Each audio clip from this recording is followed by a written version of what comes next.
The Hamilton County Commission has approved a new budget for the upcoming fiscal year.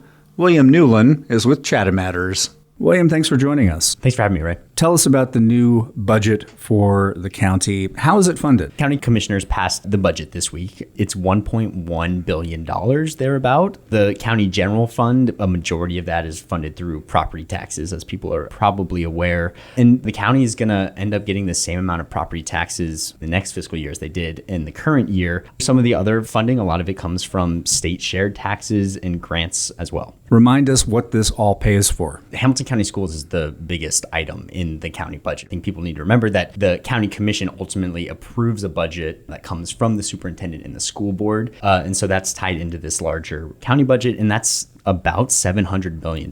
So it's by far the biggest part of the budget.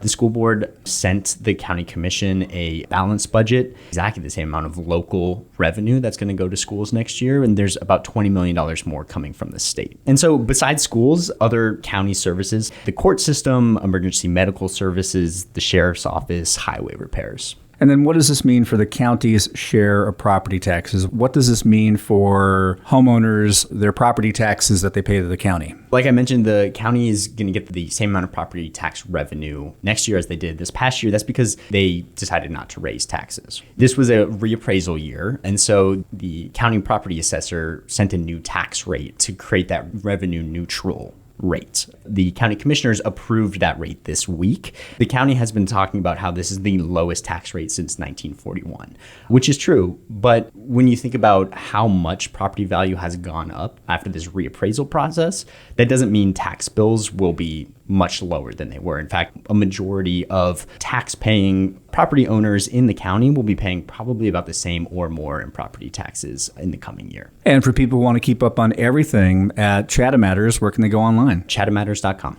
All right. William, thanks so much. Thanks a lot, Ray.